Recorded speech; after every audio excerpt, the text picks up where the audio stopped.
오늘 우리에게 주시는 하나님의 말씀은 신약 말씀 사도행전 되겠습니다. 사도행전 10장 1절로부터 23절이 되겠습니다. 우리도 함께 주신 하나님의 말씀을 함께 받들어 읽겠습니다. 가이사라에 고넬료라는 사람이 있으니 이달리아데라 하는 군대의 백부장이라.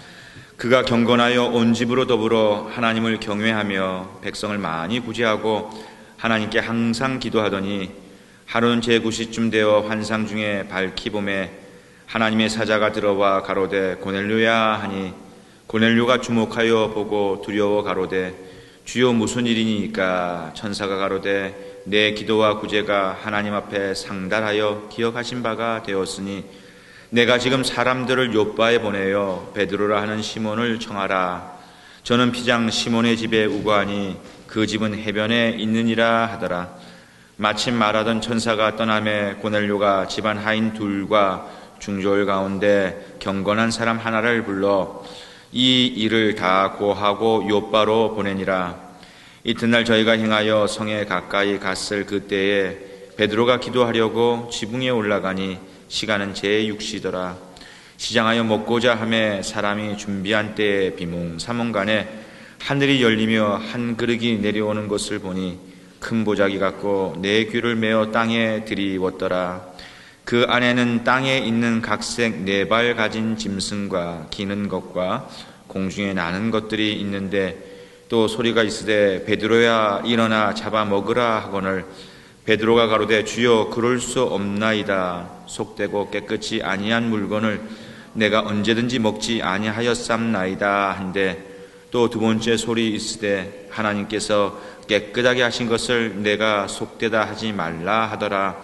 이런 일이 3번 있은 후 그 그릇이 곧 하늘로 올리워 가니라. 베드로가 본 바 환상이 무슨 뜻인지 속으로 의심하더니 마침 고넬료에 보낸 사람들이 시몬의 집을 찾아 문 밖에 서서 불러 묻되 베드로라 하는 시몬이 여기 우거하느냐 하거늘 베드로가 그 환상에 대하여 생각할 때 성령께서 저더러 말씀하시되 두 사람이 너를 찾으니 일어나 내려가 의심치 말고 함께 가라. 내가 저희를 보내었느니라 하시니 베드로가 내려가 그 사람들을 보고 가로되 내가 곧 너희의 찾는 사람이니 너희가 무슨 일로 왔느냐? 저희가 대답하되 백부장 고넬료는 의인이요 하나님을 경외하는 자라. 유대 온 족속이 칭찬하더니 저가 거룩한 천사의 지시를 받아 너를 그 집으로 청하여 말을 드려 하느니라 한데 베드로가 불러들여 유숙하게 하니라. 이튿날 일어나 저희와 함께 갈새 욥바 두오 형제도 함께 가니라. 아멘. 오늘 참 섭외가 굉장히 어려울 수 있는 귀한 목사님을 우리가 우리가 좋게 생각하면 되잖아요. 그냥 이렇게 우리 한 식구로 같이 신앙생활하고 또 이렇게 좋은 일이 있었는데 목사님을 우리가 이렇게 교회가 이렇게 존중해드리고 세워드리는 것 중에 하나가 목사님을 이렇게 초대해서 단에서 이렇게 목사님이 말씀을 전할 수 있도록 하는 것이 많은 교회들의 이렇게 목사님을 존중해드리고 이렇게 초청하는 관례 가운데 하나인데요. 이렇게 안수 받자마자 우리 씨 뿌리는 교회에서 함께 신앙생활했고 또 저와는 오랜 또 사제지간의 어떤 그 만남의 시간들이 있은 우리 목사님께 좋은 일로 우리가 이미 축하는 했지만은 이렇게 오늘 또 정식으로다가 이렇게 기회를 가질 수 있게 된 것이 얼마나 감사한지 모르고요. 말씀 받기 전에 한 주간에 만났으니까는 우리 한번 다 자리에서 한번 일어나셔서 이렇게 한번 또 인사를 나눴으면 좋겠습니다. 봄이 왔어요. 이렇게 한번 인사를 나누십시오. 봄이 왔습니다. 목사님 나오셨을 때 우리 할렐루야로 은혜 삼하는 마음으로 할렐루야 손을 들고 우리 환영하도록 하겠습니다. 할렐루야. 할렐루야.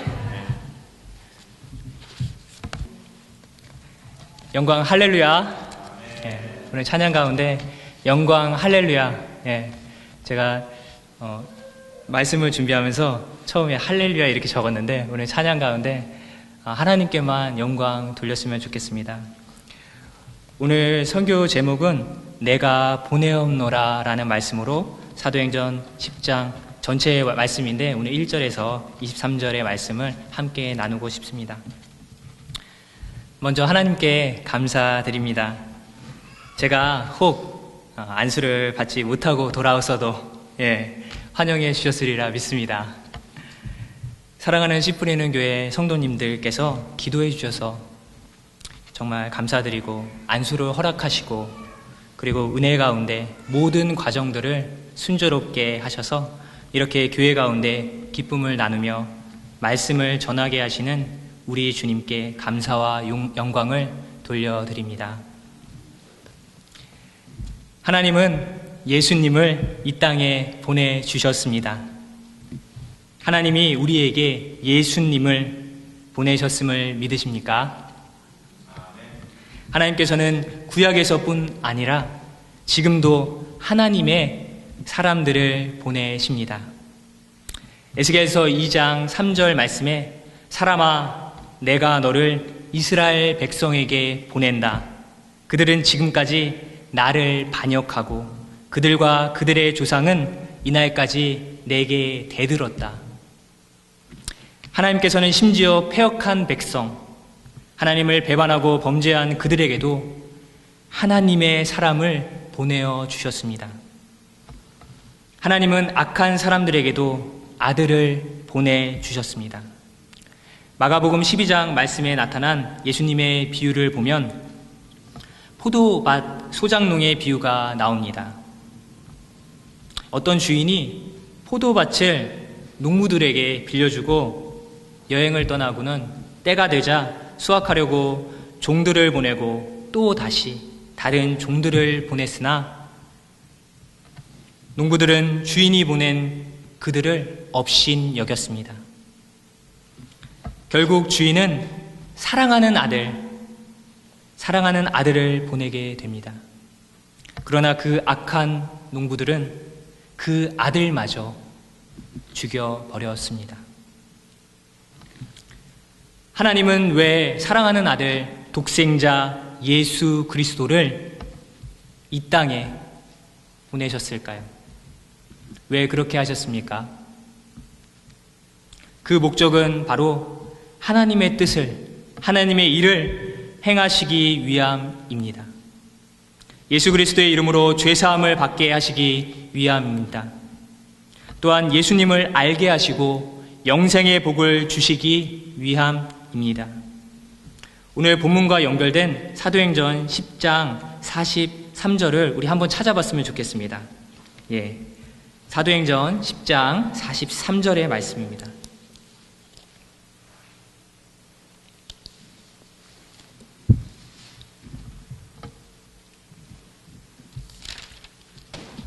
다 찾으신 줄 알고 함께 봉독하겠습니다.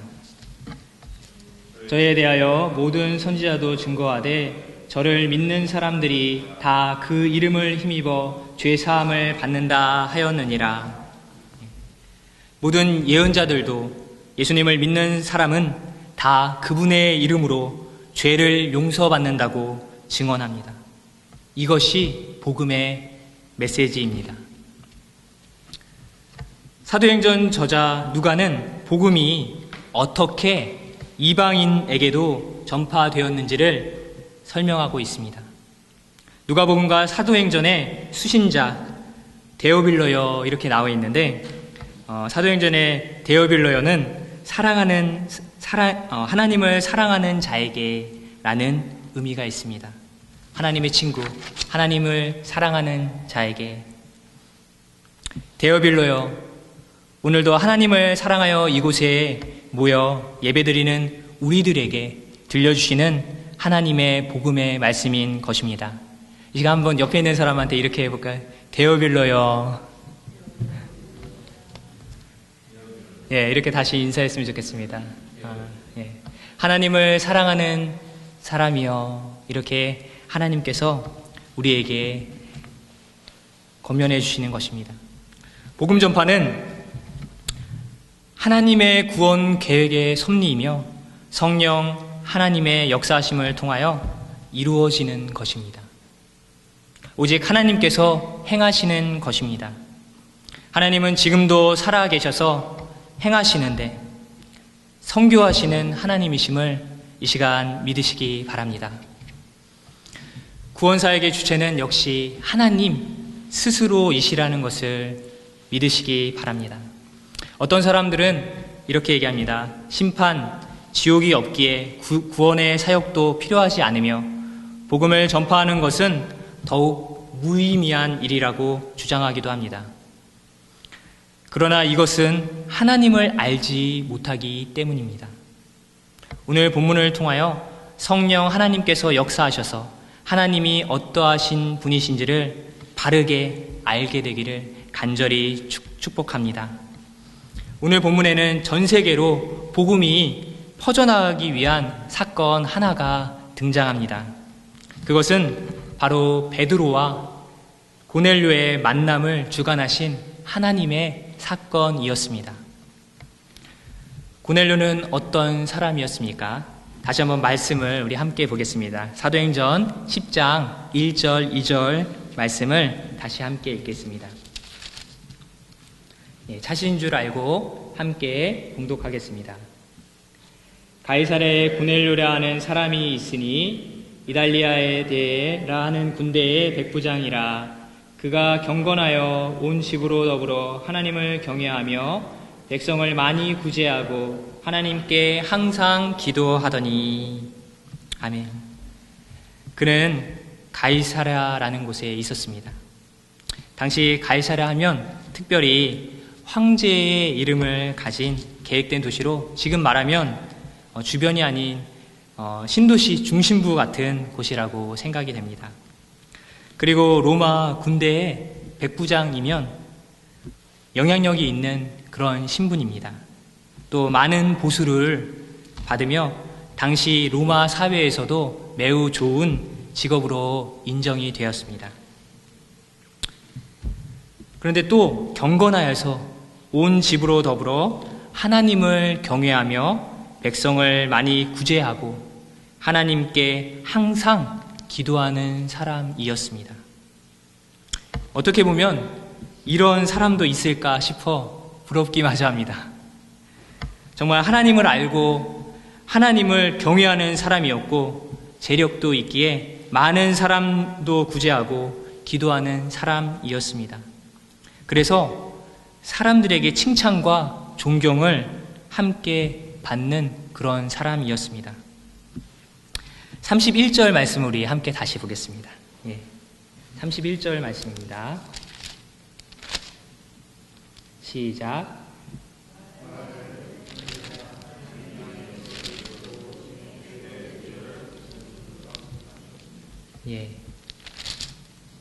제가 31절 말씀에 보니까 쉬운 성경에 하나님은 그런 고넬료의 기도를 들으셨고 가난한 사람들을 도우는 것을 보셨습니다. 그리고 무엇보다 고넬료를 기억하셨습니다. 그런데 하나님은 그런 고넬료를, 정말 부러울 것이 없는 그런 고넬료를 안타깝게 긍휼하게 보시는 듯합니다. 왜 그렇습니까? 그것은 하나님이 누구신지는 알았지만 아직 예수님에 대하여 몰랐기 때문입니다. 요한복음 17장 3절 말씀에 영생은 곧 유일하신 참 하나님과 그가 보내신 자 예수 그리스도를 아는 것이다. 참 하나님과 예수 그리스도를 아는 것이 영생입니다. 예수님을 모르기에 주님께서 우리에게 허락하시는 성령을 받을 수 없고 하나님의 풍성함을 누릴 수 없고 영원한 교제에 들어갈 수 없는 것입니다. 그래서 이 시간 예수님이 누구신지를 말씀을 통하여 다시 분명히 알기를 간절히 원하는 것입니다. 그런 고넬료에게 하나님은 베드로를 보내십니다. 베드로는 마치 요나가 하나님의 말씀을 듣고도 니느웨 사람들에게 가지 않겠다고 한 것처럼 3번이나 환상을 보여주시는데도 하나님의 명령에도 깨닫지 못하고 베드로는 절대로 안 됩니다. 그렇게는 못하겠습니다. 할 수 없습니다. 라고 하였습니다. 공교롭게도 베드로가 있는 이 지역이 바로 욥바인데 욥바는 요나가 하나님의 얼굴을 피해서 내려갔던 바로 그 곳이었습니다. 이방인 고넬료는 하나님의 환상을 경험하고 즉시 하나님의 말씀에 순종하는데, 안타깝게도 베드로는 아직까지 말씀에 즉각적인 순종을 하지 못하고 있음을 보게 됩니다.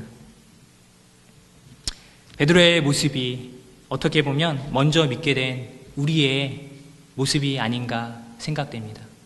하나님께서 그 음성을 들려주셨는데 이 뜻이 무엇인지 우리가 분별하지 못하고 깨닫지 못하고 있지는 않습니까? 하나님께서 베드로야 하신 것처럼 우리에게도 누구야? 오늘 줄리아님 기도했으니까 줄리아야, 우리 옆에 있는 우리 사람들에게 이렇게 했으면 좋겠습니다. 누구누구야 이렇게 부르는 그 음성을 듣기 원합니다.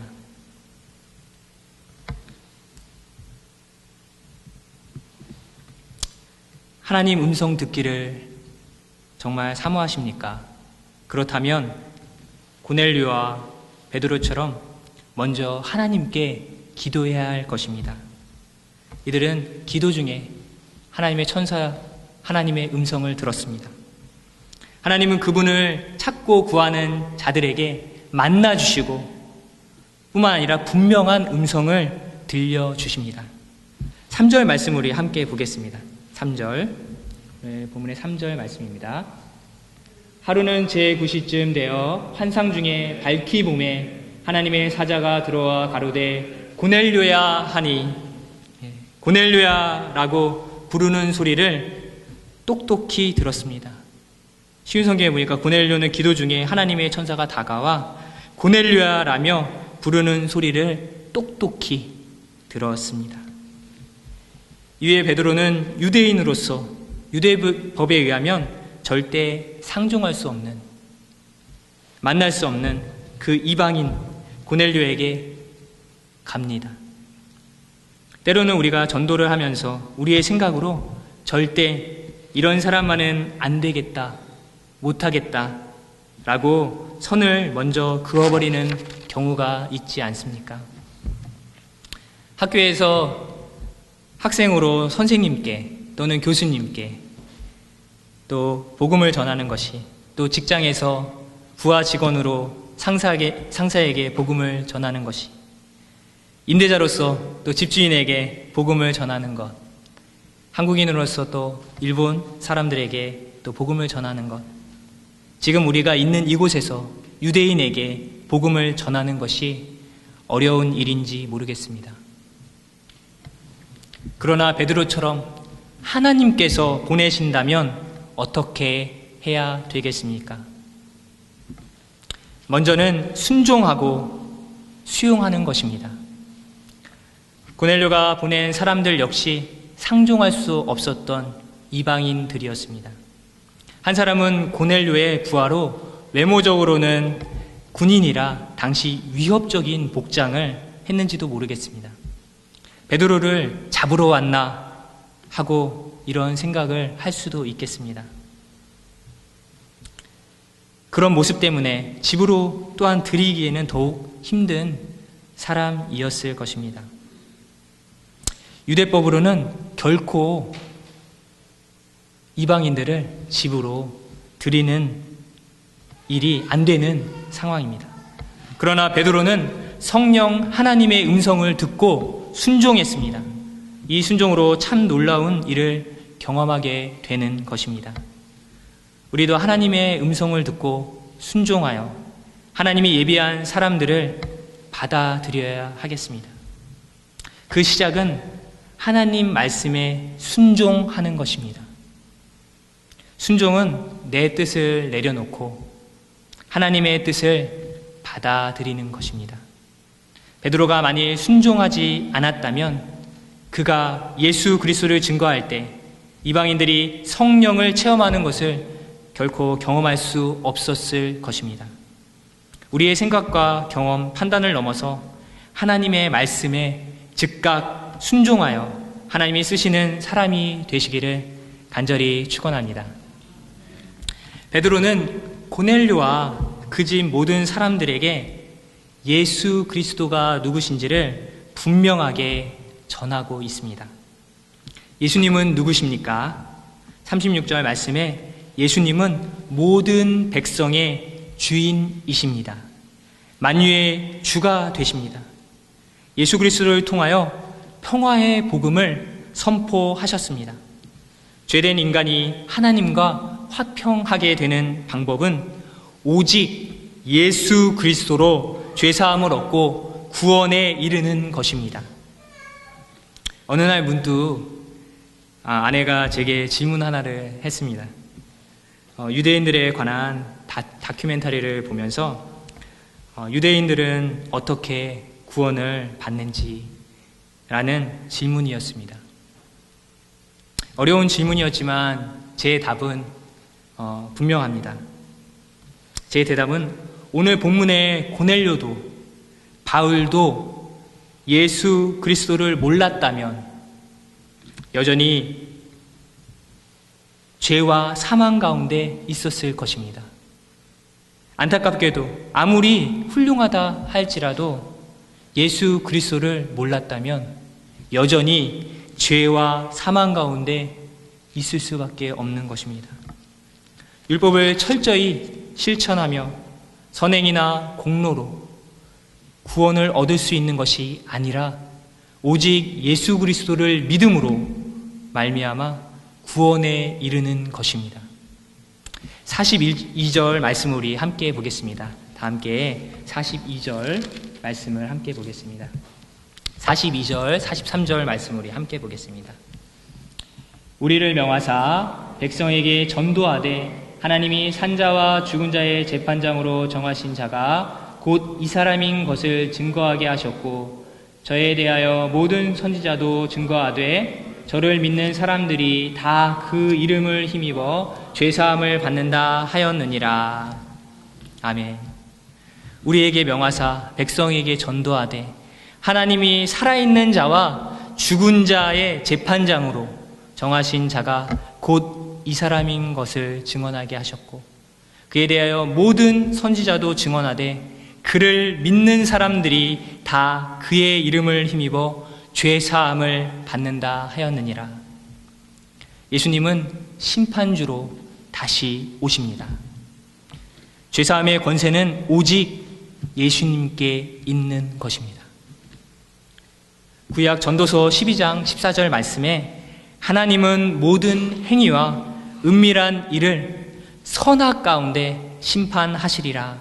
판단은 하나님께서 정말 의롭고 공정하게 판단하십니다. 고린도 신약 말씀에서는 고린도후서 5장 10절 말씀에 이는 우리가 다 반드시 그리스도의 심판대 앞에 드러나 선악간에 그 몸으로 행한 것을 따라 받으려 함이라 라고 말씀하십니다. 피할 수 없이 누구나 하나님 앞에 서게 된다는 것입니다. 로마서 1장 20절 말씀을 보면 창세로부터 그의 보이지 아니한 것들 곧 그의 영원하신 능력과 신성이 그 만드신 만물에 분명히 보여 알게 되나니 그러므로 저희가 핑계치 못할지니라. 핑계할 수 없는 것입니다. 하나님 앞에 누가 의롭다고 설 수 있겠습니까? 로마서 3장 10절 말씀에 의인은 없나니 하나도 없다고 증거합니다. 그리고 선을 행하는 자도 없나니 하나도 없다라고 말씀합니다. 로마서 6장 23절 말씀에 보면 죄의 삭은 사망이라고 하나님의 은사는 그리스도 예수 안에 있는 영생이니라 말씀하고 계십니다.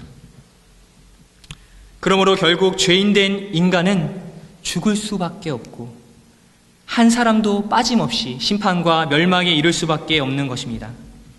그러나 우리가 예수 안에 있으면 자유함과 영생을 얻게 되는 것입니다. 그래서 예수님 역시 하늘과 땅의 모든 권세를 주시면서 모든 민족으로 가라고 명령하시고 예수님을 알게 하라 하시고 우리를 보내주시는 분이십니다. 그리스도의 복음은 믿지 않는 사람들뿐만 아니라 믿는 사람들에게도 필요합니다.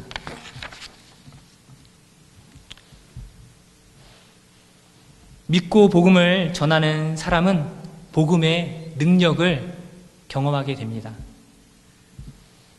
또한 33절, 44절에 보면 베드로가 이제야 하나님을 깨달았다고 고백합니다. 또한 베드로가 복음을 전할 때 복음을 듣는 사람들이 성령이 임하심을 경험하게 되는 것입니다. 복음은 누구에게나 필요한 것입니다. 우리에게 보내주신 사람들 모두가 하나님께서 보내어 주신 사람들입니다. 하나님의 복음을 우리의 눈으로, 우리의 마음으로 축소시키지 않기를 원합니다. 우리의 영의 눈을 열어서 하나님께서 긍휼하게 보시는 사람들에게 복음을 전할 준비가 되어야 할 것입니다. 동생 친구가 제가 목사 안수를 이제 받았다는 소식을 듣고 이 넥타이를 이제 선물하여 이렇게 보냈습니다. 그런데 이 친구는 정말 공부도 잘하고 집안도 좋고 인물도 좋고 객관적으로나 참 세상적으로 정말 고넬료처럼 참 괜찮은 정말 좋은 사람입니다. 그런데 한 가지, 아직 예수님을 모릅니다. 아직 예수님을 모른다는 것입니다. 참 안타까운 일인 것입니다. 이런 사람들이 우리 주변에 아주 많이 있지 않습니까? 저는 이 넥타이를 선물 받으면서 그 친구에게 다시 복음이 전해지기를 기도했습니다. 우리는 누군가의 도움을 받으며 살고 있습니다. 오히려 믿지 않는 사람들에게 더 도움을 받고도 있습니다. 그런데 그 도움만 받아서 되겠습니까? 그것은 정말 우리의 도리가 아닐 것입니다. 우리는 그 사람들에게 복음을 전해야 합니다. 사도행전 10장 20절 본문에 우리 다시 한번 사도행전 10장 20절 본문을 다시 한번 보겠습니다. 함께 봉독하겠습니다. 일어나 내려가 의심치 말고 함께 가라. 내가 저희를 보내었느니라 하시니라. 누가 보내셨다고요? 하나님이 보내어 주셨습니다. 하나님이 보내셨다고 말씀하고 계십니다. 곧 브라질 월드컵이 이제 열립니다. 출정식 때 축구 선수들을 보면서 국가에 대한 국가에서 이제 대표로 보내었기에 참 이렇게 어떻게 보면 주눅들지 않고 당당하게 확신에 찬 것들을 이렇게 보았습니다. 그런데 복음을 들고 나아가는 우리의 모습은 어떠합니까? 복음 전파에는 사람이 쓰임을 받습니다. 그래서 베드로를 보내신 것처럼 하나님은 우리를, 저와 여러분을 보내시기 원하십니다. 누가 우리를 보내신다고요? 누가 우리를 보내십니까? 하나님이 보내주십니다. 우리를 보내주시는 그분이 바로 이 천지만물을 지으신 하나님이시라는 사실을 기억하시기 바랍니다. 그 일을 미리 계획하시고 행하시는 분이 바로 하나님이시라는 사실을 우리는 기억해야 할 것입니다. 그래서 우리는 두려울 것도, 잘 못한다고 낙담할 것도, 그리고 위축될 것도 없습니다. 복음이 그들에게 가장 귀한 선물이기 때문입니다. 하나님은 예수 그리스도를 모르는 모든 사람들에게 우리를 보내시기 원하십니다. 그 명령에 순종하는 저와 여러분이 되기를 간절히 원합니다. 그리고 예수 그리스도만이 구원되심을 확신 가운데 전해야 할 것입니다. 그러므로 하나님과 교제, 기도, 예배 가운데 예수 그리스도를 더욱 경험하기를 원합니다. 하나님께서 우리를 왜 우리의 삶의 자리에 보내셨겠습니까? 왜 하필 그 많은 가운데 그 직장에, 그 학교에, 그 지역에 살도록 보내주셨을까요? 특별히 우리 교회는, 이 씨 뿌리는 교회는 많은 곳 가운데 유대 회당과 함께 있도록 말입니다. 저는 유대인들이 똑똑하여서 정말 노벨상도 많이 받고 아이비리그도 많이 들어가고 미국과 세계에 많은 영향력들을 미치고 부자들도 많은 것이 정말 부러운 것이 아니라 아직도 하나님의 말씀을 지키려 하고 정말 하나님을 경외하고 많은 구제를 하고 항상 기도하지만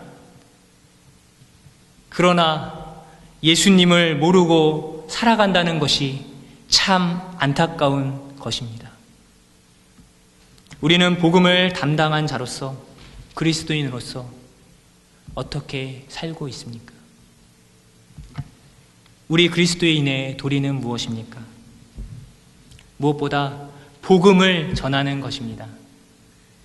그래서 첫 번째, 먼저 기도하기를 원합니다. 그리고 두 번째, 말씀에 순종하는 것입니다. 성령을 우리에게 주셔서 긍휼의 마음으로 그들에게 화평의 복음을, 구원의 복음을 분명히 증거하기를 원합니다. 끝으로 세 번째, 하나님이 보내심을 확신해야 합니다.